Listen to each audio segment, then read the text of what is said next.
Comienza el programa Que todos sean uno, con la hermana Carolina Blázquez, monja agustina del Monasterio de la Conversión.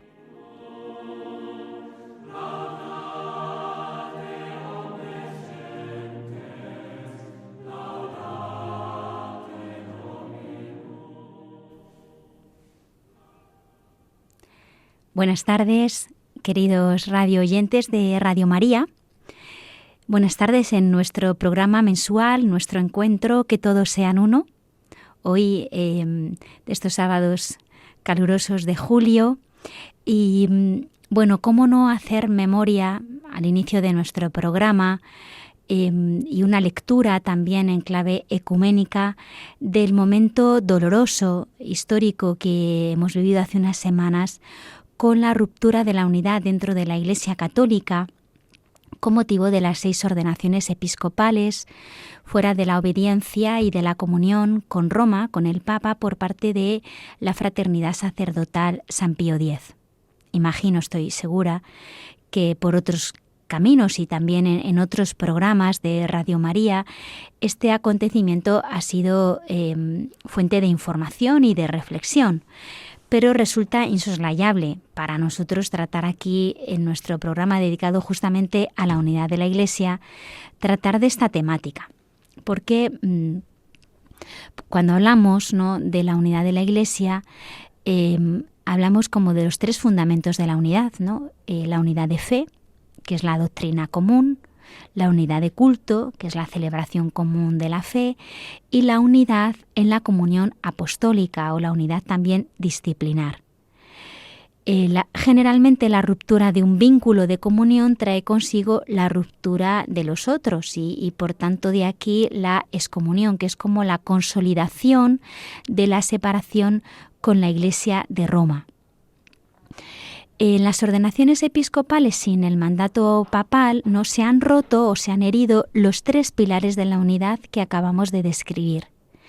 Por un lado, el más evidente ha sido la ruptura de la unidad en la disciplina, en lo que es la desobediencia jerárquica, porque efectivamente la consagración de obispos tiene que venir ratificada por un mandato pontificio al que no se ha seguido, creando así una estructura de gobierno independiente que no responde ante el Papa. Y esto es lo que genera la pena de cisma, ¿no?, lo que consolida una separación, pero no se trata solo de un problema de obediencia al romano pontífice, porque detrás de las ordenaciones y detrás de la fraternidad de San Pío X, a pesar de los intentos de comunión de nuestros últimos papas, no tanto Juan Pablo II, Benedicto XVI, también el Papa Francisco y ahora el Papa León, que con sus varias cartas ha pedido por favor que se reconsiderara esta acción, también se rompe a través de la acción de la fraternidad.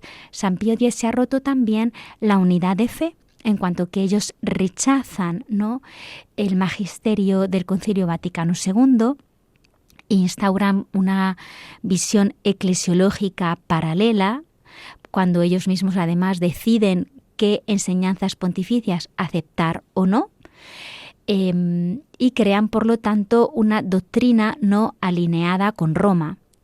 Y también rompen la unidad de culto, porque, y esto es un tema muy importante, porque claro, la ordenación de los obispos no solo eran ellos, sino que alrededor de ellos generan un grupo de fieles bastante numeroso, que hace que haya incluso invalidez legal de algunos sacramentos, sobre todo de los sacramentos que requieren que estén vigilados por la jurisdicción del obispo, como es la confesión y el matrimonio, ¿no?, y que entonces pues son inválidos por Roma.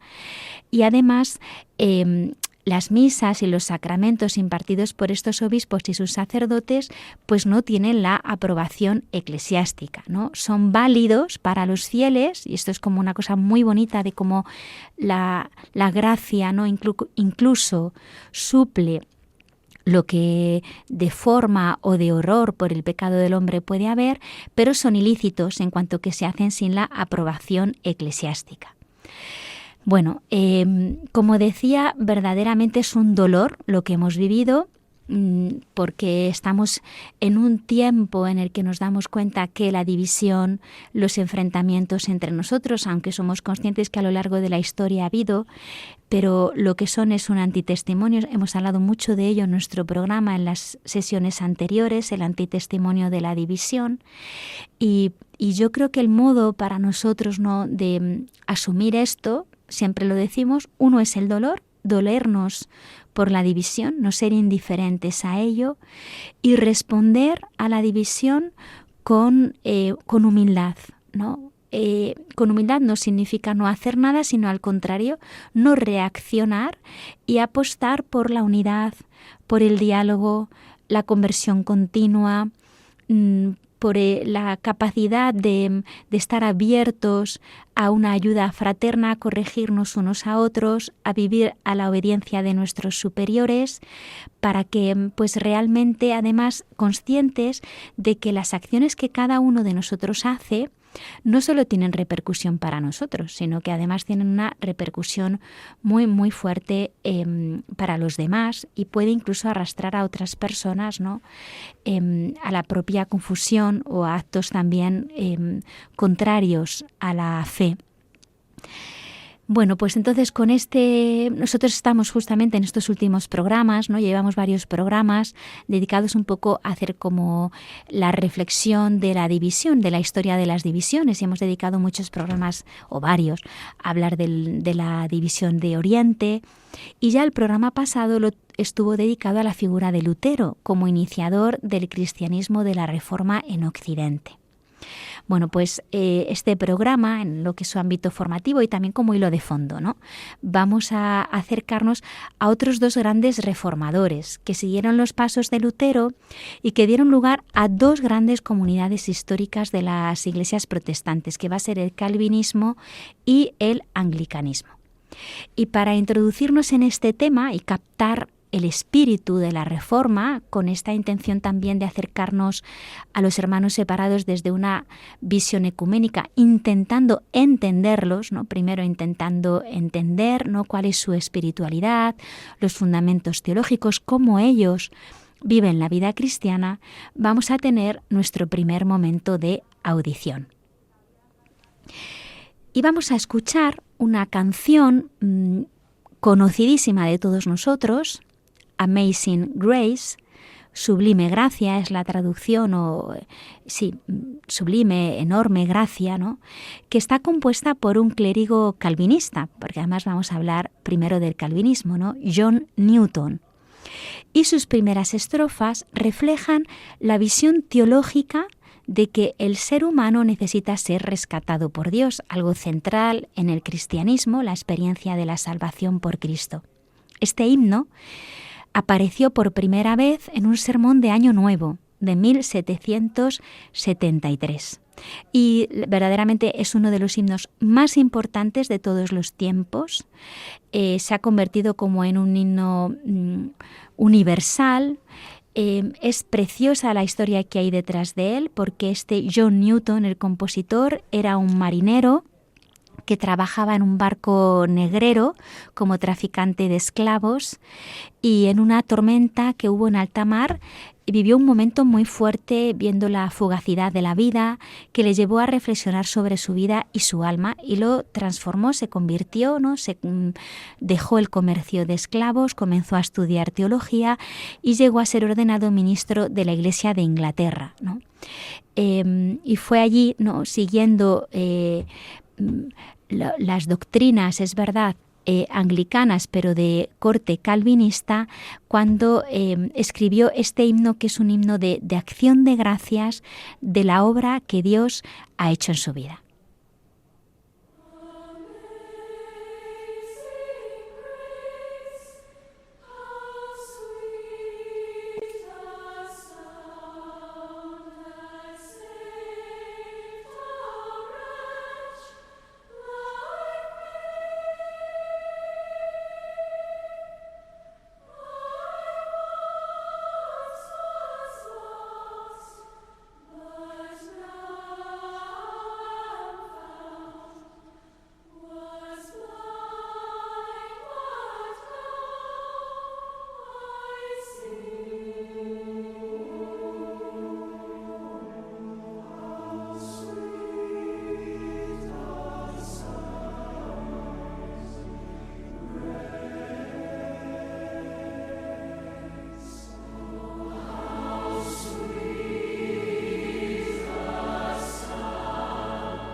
formación.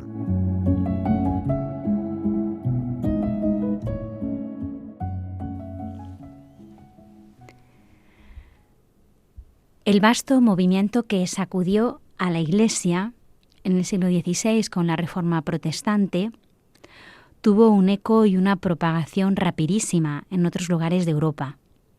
Esto es lo que dio lugar a otras grandes figuras del protestantismo que a su vez hicieron sus adaptaciones, bien también según las culturas de los distintos países en los que el protestantismo entraba, o también acentuando algunos de los elementos de la Reforma de Lutero.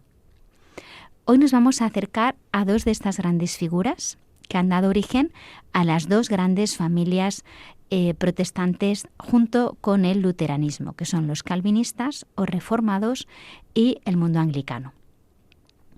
Calvino es un francés que entra en contacto con los círculos evangélicos y que lee las obras de Lutero, experimentando un momento muy fuerte de transformación y de conversión personal.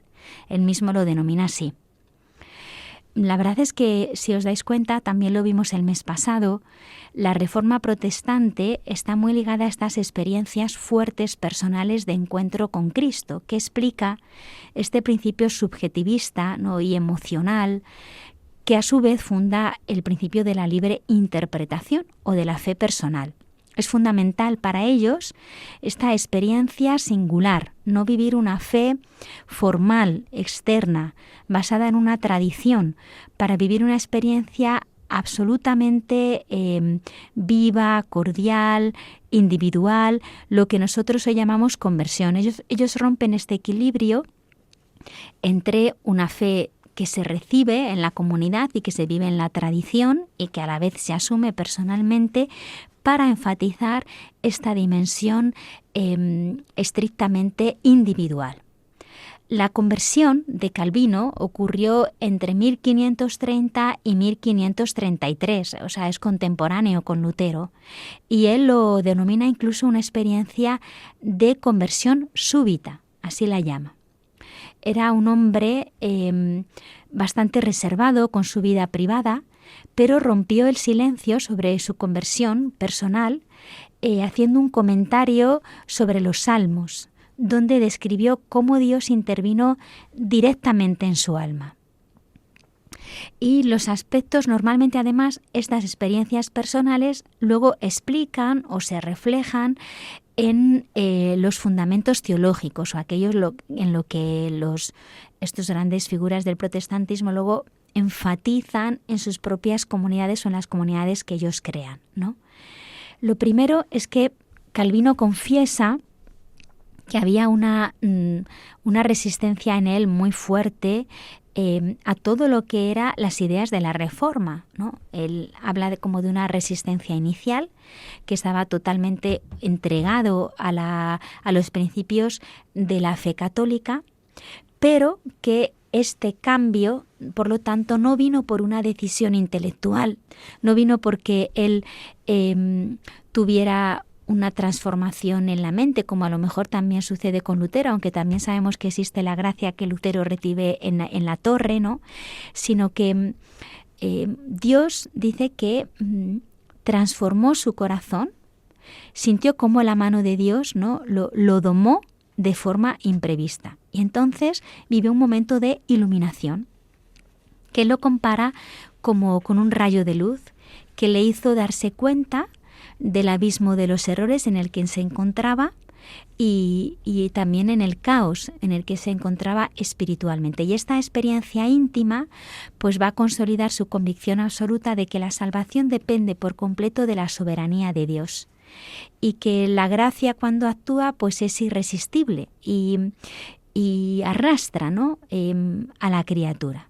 Y de aquí entonces surge, nosotros tenemos que intentar empatizar con Calvino, porque es el modo también de entender que sus teorías y su teología pues no tienen una intención errada en un principio, sino que brotan de esta experiencia fuerte personal, esta gracia tan fuerte como de sentirse arrastrado, ¿no?, por la gracia, va a fundar el principio del soli deo gloria, que es un principio que él añade a los principios protestantes de la sola escritura, solo Cristo, sola fe, ¿no?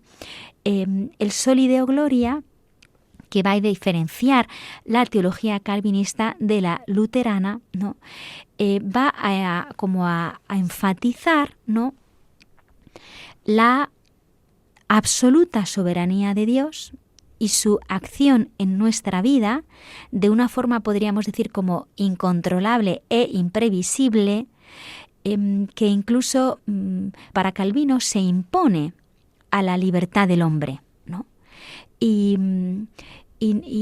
no es que haya un diálogo entre la soberanía y la voluntad infinita de Dios y el hombre que acepta, sino que lo que él proclama es que esta voluntad infinita de Dios se impone.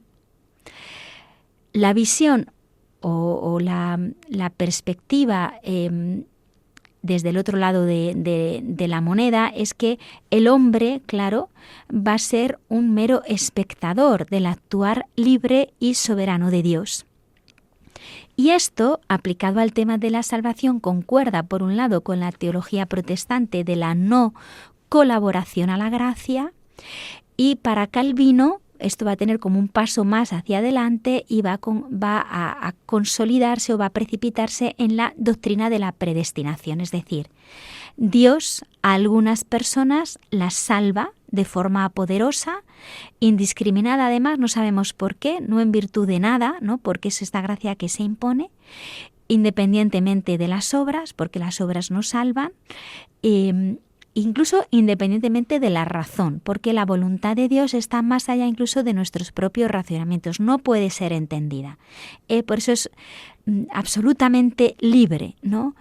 Y también en este mismo sentido, pues hay otras personas que no experimentan esta potencia salvadora de Dios y son las personas que están destinadas a la perdición. Este decreto eterno, que es imprevisible, pues sí que se puede como atisbar por algunos signos de elección, va a decir Calvino. Es decir, hay algunos signos que expresan esta predilección de Dios. Y de ahí brota pues que haya una vida de piedad, un compromiso personal con Dios y también pues una cierta bendición respecto a los bienes de este mundo. Es decir, la estructura moral, la disciplina de vida cristiana, las exigencias éticas, ¿no?, que van a surgir dentro del calvinismo, vienen como para él como expresión, ¿no?, de la predilección, de la elección de Dios sobre el sujeto. Otro rasgo fuerte del calvinismo, son cosas muy, muy profundas, pero tengo que pasar por ellas rápido porque el tiempo siempre nos apremia, es la implantación de estas teorías religiosas en una forma de gobierno o estructura civil. Esto es una cosa también como muy interesante para nosotros. Interesante por distinta visión, ¿no? Calvino, en 1536, viaja a Ginebra y va a ser allí nombrado predicador, va a crear una comunidad de la que él es pastor y va a asumir el gobierno de la ciudad. Pero hasta el punto de expulsar a los que no aceptan las tesis reformistas. Y va a ligar las leyes civiles con las que se rige el pueblo con las leyes religiosas, creando así como una teocracia, podríamos decir, ¿no? Es como si el reino de Dios se hiciera presente en la regulación de la vida de la ciudad. Bueno, esto creó un caos tremendo. Él fue expulsado de Ginebra en varias ocasiones, pero en 1566 al final alcanzó su ideario y aprobó el ordenamiento eclesiástico definitivo en Ginebra. O sea, todo en esta ciudad estaba movido por el rigor, por el control religioso, incluso en la vida privada y en las opiniones personales.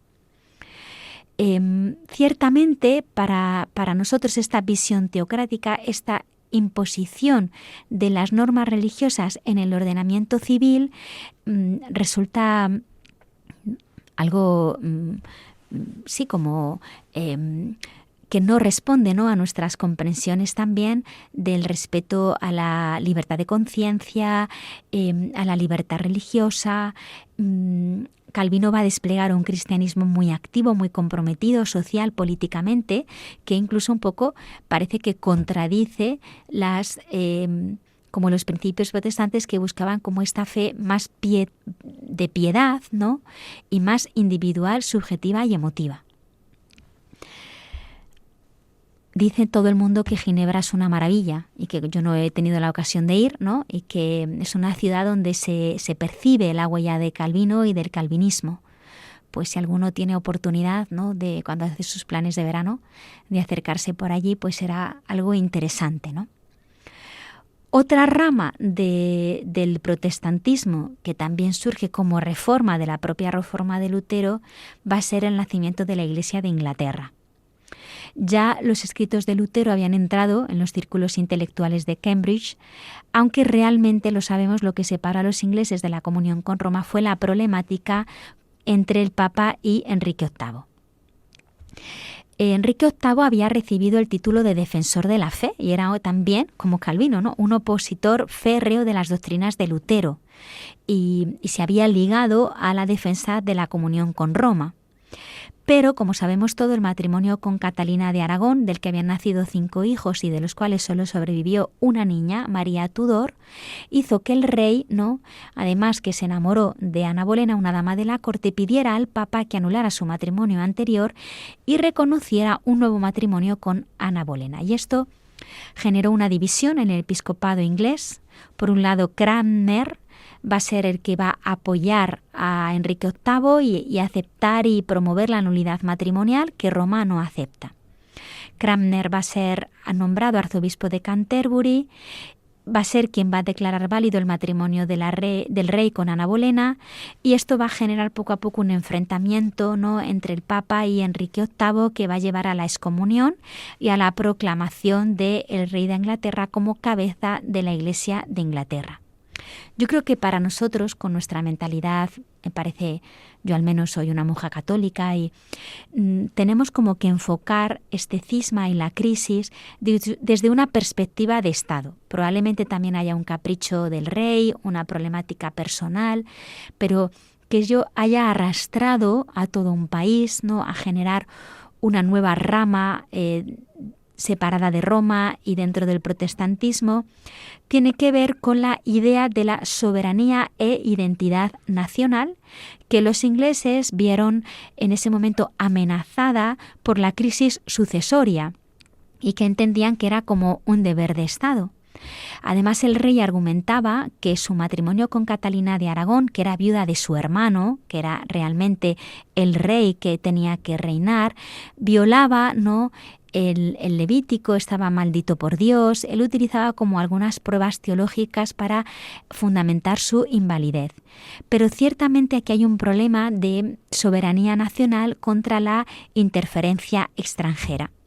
Los ingleses, ¿no?, sintieron como que su identidad nacional, ¿no?, y su identidad como pueblo estaba por encima incluso de la confesión de fe. Y empezaron a interpretar la figura del Papa y la figura de Roma como potencia política extranjera que estaba obstaculizando los asuntos internos británicos. Y de aquí pues que todo esto, ¿no?, pues generó como una ideología nacionalista, y yo creo que también desde aquí nosotros tenemos que reflexionar, también una forma como de desentenderse no solo a nivel de obediencia de Roma, sino también pues de los dineros, de los impuestos que había que llevar para sostener las arcas del Vaticano. En el siglo XVI también aquí había muchas problemáticas de este tipo, la nacionalización de los recursos, y todo esto llevó a la creación, ¿no?, pues de la idea del monarca como el defensor de una fe nacional, volviendo un poco a una idea de una iglesia primitiva donde no había un sentido tan fuerte, ¿no?, de centralismo romano. Bueno, en realidad, como digo, esta defensa de los intereses nacionales va a ser fundamental. Se va a crear un episcopado paralelo, porque es verdad que la Iglesia anglicana mantiene la idea de del ministerio ordenado, de los 3 grados dentro del ministerio ordenado y también del episcopado, aunque nosotros creemos que no son ordenaciones válidas. Y luego, pues el anglicanismo, como viene de esta herencia y como de esta adhesión muy fuerte a la Iglesia católica romana, pues es una rama del protestantismo que es muy cercana al catolicismo en muchos aspectos, aunque luego también tiene mucha influencia calvinista. Yo creo que es muy importante conocer desde esta perspectiva un poco empática a estas grandes ramas históricas del protestantismo para poder mirar con respeto a los cristianos que nacen en los lugares donde se dan estas confesiones cristianas y que viven su adhesión a Cristo pues de una forma sincera, auténtica, para respetarles e intentar comprender el origen y también el desarrollo de sus propias tradiciones cristianas. Para terminar nuestra sección formativa, vamos a escuchar un himno anglicano, Abide with me, y que es una oración pidiendo la compañía de Dios para que esté durante toda la vida del creyente, siguiendo un poco el grito, podemos decir así, o la petición de los peregrinos de Emaús: quédate con nosotros, porque anochece.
Noticias.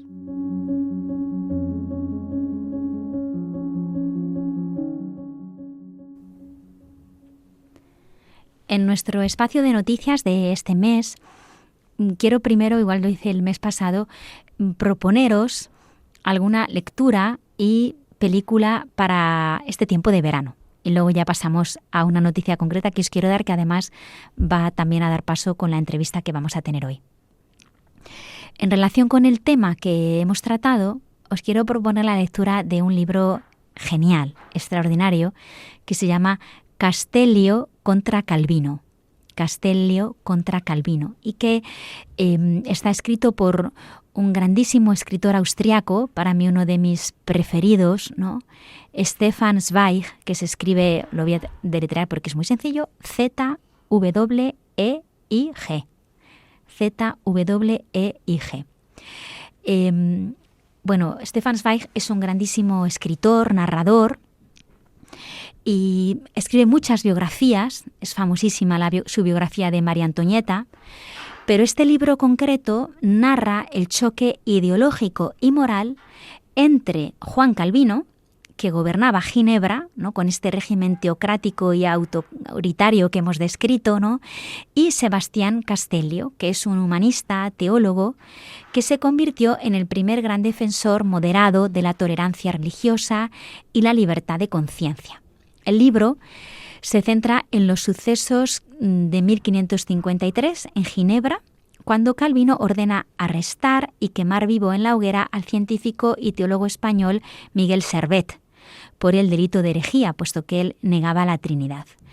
Indignado por la crueldad y el fanatismo del régimen, Sebastián Castellio alza la voz públicamente contra Calvino, pronunciando una de las frases más célebres de la historia de la tolerancia: matar a un hombre no es defender una doctrina, es matar a un hombre. Los temas principales del libro pues es esta libertad frente a la tiranía, la crítica a los estados totalitarios. Yo creo que es un tema muy fuerte también para reflexionar en nuestro mundo, donde no faltan, ¿no?, a veces comprensiones erróneas de la religión en una clave de intransigencia. También el fanatismo contra el humanismo, como la rigidez en cualquier ideología, ¿no?, puede ir contra el principio esencial del cristianismo, que es la dignidad de la persona humana. Y también es verdad que Zweig escribió este libro con una advertencia histórica. Estamos en 1936 y él hace como esta vista del pasado o esta memoria histórica para poner como en un espejo y hacer una advertencia directa a lo que estaba suponiendo el ascenso del nazismo de Adolf Hitler e incluso también el estalinismo soviético en la Europa de su época, ¿no? Zweig vivió un momento muy fuerte de crisis personal, porque él es hijo del mundo ilustrado de finales del siglo XIX, y cuando empezó a percibir lo que suponía el auge del nazismo y también del estalinismo, se dio cuenta, ¿no?, pues que la Europa ilustrada, tolerante, humanista, estaba muriendo. De hecho, tiene otro libro, ya aprovecho y también os lo digo, que no tiene directamente relación con el ecumenismo, pero sí con este tema, que se llama El mundo de ayer, Memorias de un europeo, que es un libro extraordinario también para conocer la crisis de Europa en la primera mitad del siglo XX. Bueno, me parecía muy a propósito, ¿no?, con el tema que hemos tratado este mes, y también una película que yo pienso que a lo mejor muchos de nuestros radio oyentes ya han visto, y si no, pues realmente le animo a que lo vean, que es El festín de Babette, que era la película preferida del Papa Francisco, una de sus preferidas. El festín de Babette está basada en un relato, ¿no?, de Isaac Dinesen, y fue adaptado al cine por Gabriel Axel. Bueno, es una verdadera alegoría teológica que confronta la rigidez del calvinismo puritano con la visión encarnatoria del catolicismo. Me parece, aparte de bellísima en su puesta en escena, ¿no? Es la historia de dos ancianas solteras que viven en una remota pueblecito de la costa de Dinamarca y que forman parte de una comunidad puritana, calvinista, guiadas por un estricto pastor, y que esta comunidad, todo el pueblo está ligado, el pueblo y la comunidad religiosa están unidos, pero se ven alterados con la llegada de Babette, una refugiada francesa que huye de una supuesta guerra en Francia y que las hermanas la acogen como cocinera. Y esta mujer, Babette, se adapta a la rutina local, pero 14 años después recibe de forma sorpresiva un premio de lotería en Francia de 10.000 francos de oro. Y decide usar el dinero, ¿no?, para preparar una auténtica cena francesa, invitar a todos los miembros del pueblo y también de esta comunidad puritana. Los vecinos al principio no quieren ir, piensan que gozarse de la comida es un pecado y hacen un pacto secreto de no demostrar ningún placer durante la cena. Pero Babette, que es una exquisita cocinera, empieza a sacar sus platos y a medida que avanza el banquete, pues estos viejos y estos ancianos, ¿no?, empiezan a hablar pues de las amarguras de sus vidas, de rencores pasados y con la alegría, ¿no?, de estar comiendo juntos experimentan una transformación espiritual a través de la alegría de los sentidos. Dándose cuenta además de que Babette ha gastado absolutamente todo en esa cena porque ha decidido quedarse a vivir con ellos. A través de la comida, la película contrapone dos formas radicales de entender a Dios, la gracia e incluso la materia, como la negación del mundo material, el miedo al cuerpo, no expresan realmente la teología católica que con nuestra dimensión sacramental logramos unir, ¿no?, esta idea de la gracia como don gratuito y desmesurado, como la cena de Babette, pero que no está en contra, ¿no?, de la belleza de lo humano por el misterio de la encarnación y la redención de los sentidos. Bueno, me parece que podían ser dos, el libro y la película, que podrían profundizar un poco en lo que hemos hablado en nuestro programa y en las tesis protestantes calvinistas y anglicanas que hemos querido expresar. Pero paso ahora a una noticia que va a dar lugar luego a nuestra entrevista, y es que los jóvenes de la Diócesis de Madrid esta tarde van a salir de viaje para Tessé y empezar una semana de experiencia ecuménica en el monasterio de Tessé, que como otras veces ya hemos hablado en nuestro programa, es un monasterio que está en el sur de Francia y que acoge a jóvenes de todos los países, sobre todo de Europa, pero de todo el mundo, para vivir una experiencia de fraternidad y de unidad y así ir creando una cultura de la comunión.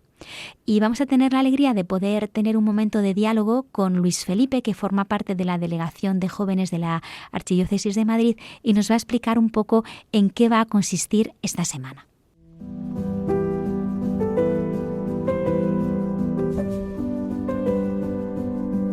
La entrevista.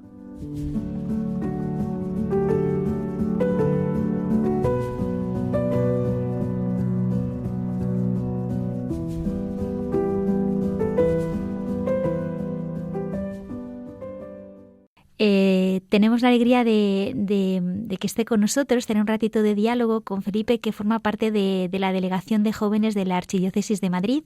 Buenas tardes, Felipe. Hola, ¿qué tal, Carolina? ¿Cómo Hola, estás? Felipe, sacerdote de la Diócesis de Madrid, y están preparándose porque están a punto de salir para Tessé, ¿no? ¿Es así? Efectivamente, Carolina, estamos ya aquí en la delegación recibiendo a los peregrinos.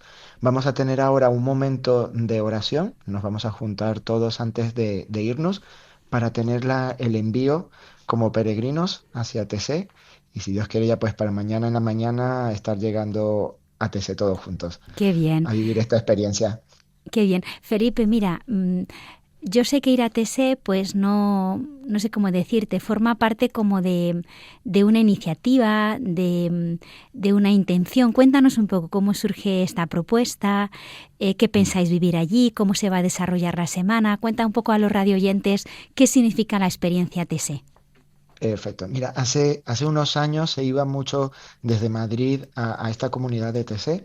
Luego, pues se ha dejado un poco de participar y en los últimos años, hace 2 años, nuestro cardenal José Cobo, pues volvió otra vez como a tener esta iniciativa de volver a participar de esta experiencia ecuménica. Es cierto que son una experiencia de una semana, pero una semana muy intensa donde esperamos encontrarnos con otros jóvenes que creen también en Cristo. Quizás lo pueden vivir un poco diferente a nosotros, pues nos encontramos con anglicanos, evangélicos, y pues la idea es un poco experimentar también lo que significa esa unidad. Entonces, con nuestro cardenal José Cobo, pues nos está invitando estos últimos años a también a querer vivir un poco más ese sentir, ser uno en la iglesia, ¿no? De poder descubrir todos los dones que el Espíritu nos regala a nosotros y descubrirnos también como hermanos. ¿Y has ido tú alguna vez ya, Felipe? ¿Has vivido tú una experiencia TSE anteriormente? Sí, sí, justo la de hace 2 años fui por primera vez a la comunidad de TC Ajá. y me dejó sin palabras, ¿no? O sea, el poder realmente descubrir lo que significa el ecumenismo viviéndolo ahí en primera persona. Y la verdad a mí me sorprendió muchísimo y por eso también como que vuelvo este año sin dudarlo. O sea, me han dicho, ¿volvemos a ir? Y yo digo, por supuesto, volvemos. Claro. Cuéntanos así como algunas cosas importantes que se van a vivir a lo largo de esta semana, así o Sí. qué es lo característico de TSE que van a vivir los jóvenes. Mira, los jóvenes que vamos a ir y los 2.000 o 3.000 jóvenes que también nos encontremos ahí en la comunidad, vamos a vivir la experiencia de trabajos. Vamos a tener trabajos manuales, vamos a ayudar en lo que es la limpieza, la cocina, ayudar también en lo que es la capilla, a recibir a la gente que va a rezar, a orar. O sea, tenemos toda esa parte de trabajo, de lo que es el servicio a los demás, el entregar nuestro tiempo generosamente. Y luego también tenemos los momentos de oración, que es momento de la mañana, al mediodía y en la tarde. Tenemos como 3 bloques en que todo el mundo se junta en la capilla y tenemos a través de los cantos ese momento de oración. Es cierto que no sé si pues la comunidad de TC se caracteriza por cantar mucho y también por reflexionar la palabra. Entonces, en ese momento, a través de la música y del Evangelio, pues nos unimos a las oraciones. Y luego en las noches pues tenemos un momento de compartir momentos culturales donde pues diferentes nacionalidades pues también exponen lo que le caracteriza a cada país y diferentes intercambios y después ya todos a dormir temprano porque nos levantamos tempranito también con horario europeo. Claro, qué experiencia tan Sí. rica. ¿Y tú crees que esto es un bien para la diócesis de Madrid? ¿Qué está buscando la delegación al hacer esta propuesta? Y mira, ahora con la visita del Papa León a nuestro país y en los diferentes discursos que lo escuchábamos, el Papa León nos ha hablado mucho de lo de ser humanos, ¿no? El Ujú. recordar también esa importancia de ser personas auténticas, de también transformar a nuestro alrededor. Y esto yo creo que en la comunidad de TC se vive al máximo, ¿no? El recordar que todos somos hombres y mujeres de Dios, que todos también queremos un mejor mundo, el recordarnos el sentido verdadero de la unidad, la importancia del otro, esto en TC se vive al máximo, ¿no? Porque no se ve tantas las diferencias, sino lo que realmente nos une, que es el amor de Dios. Y aquí la diócesis también está apostando mucho por que todos los jóvenes puedan descubrir lo que realmente significa vivir la unidad y ser humanos, como decía el Papa León. Sí, qué bueno.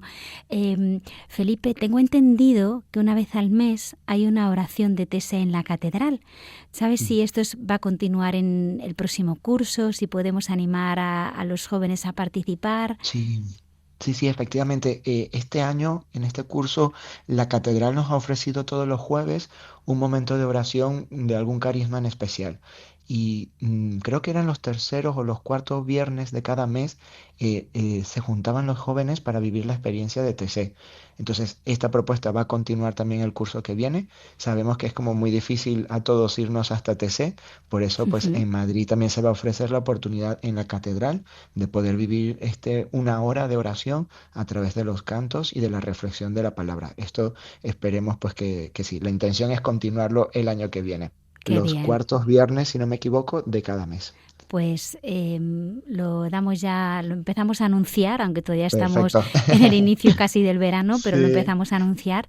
Y bueno, si hay algún radio oyente que siente ahora mismo una llamada loca, que se ponga en camino hacia la plaza de San Juan de la Cruz, porque si todavía tiene una hora de tregua para llegar, ¿no? Sí, Y montarse sí, en el sí. autobús.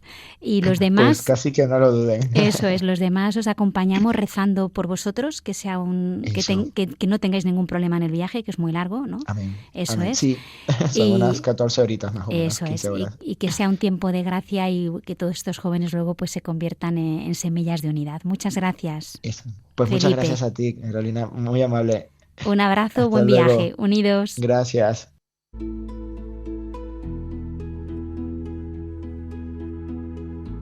El santo del mes.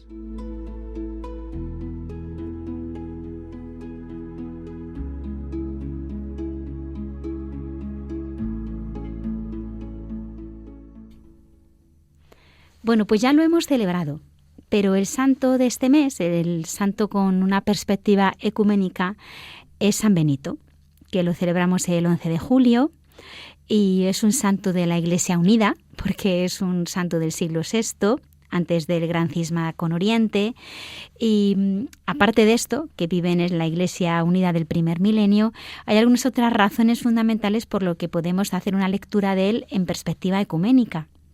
Por un lado, él es al ser proclamado patrono de Europa, pues es verdaderamente un puente espiritual en el cristianismo de Occidente, y además, al ser el instaurador del monacato, aparece como una herencia común también con el cristianismo del Oriente, que ya lo hemos dicho varias veces en nuestro programa, es una de las características así singulares de la Iglesia oriental, el amor, la consideración a la vida monástica.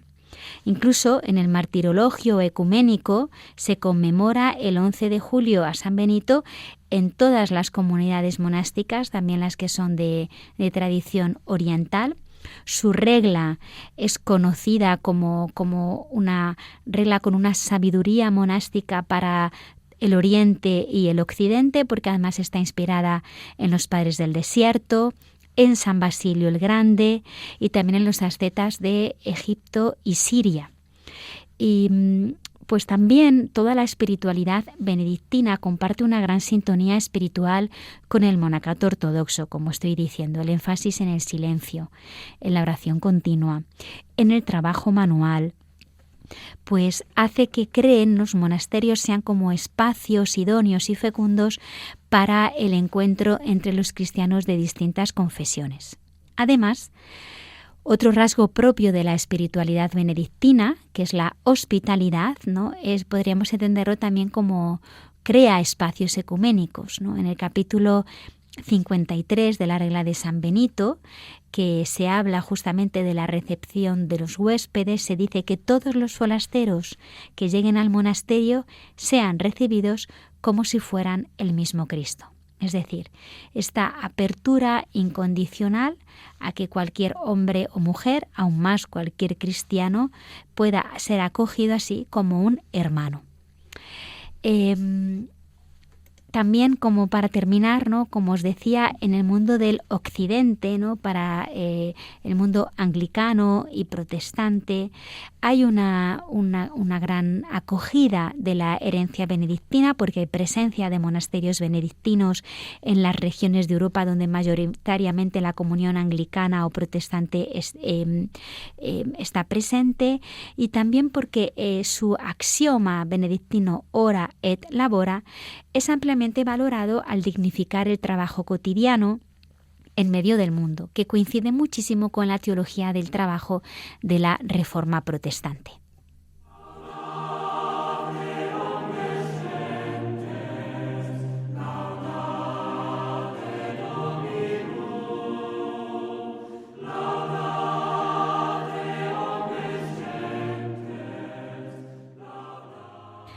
Y ya terminamos nuestro programa de este mes de julio sobre el ecumenismo, donde hemos tratado a grandes figuras de la Iglesia de la Reforma. Vimos a Lutero en el anterior y en este hemos reflexionado sobre todo en Calvino y el calvinismo y también en lo que es la Reforma inglesa, la Reforma anglicana.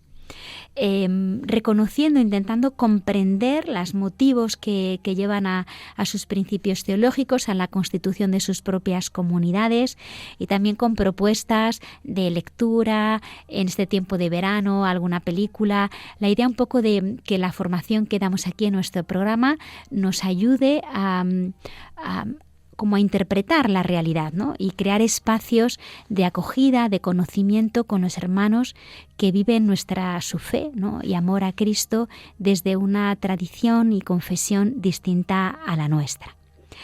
Vamos a rezar, no nos olvidemos también por los jóvenes de nuestra diócesis de Madrid que están viajando hacia Tessé. Está toda esta noche de camino y por supuesto les recuerdo que pueden volver a escuchar el programa o descargarlo desde la página web de Radio María, seguir en contacto también a través del correo electrónico que todos sean uno @radiomaria.es y les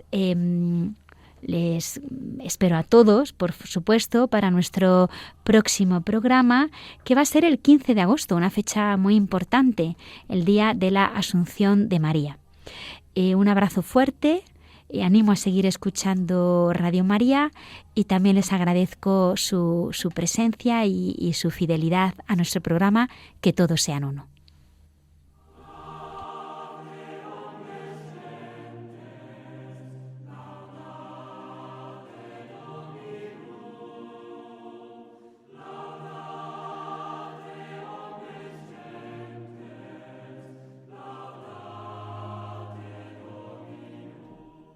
Acaban de escuchar el programa Que todos sean uno, con la hermana Carolina Blázquez, monja agustina del Monasterio de la Conversión.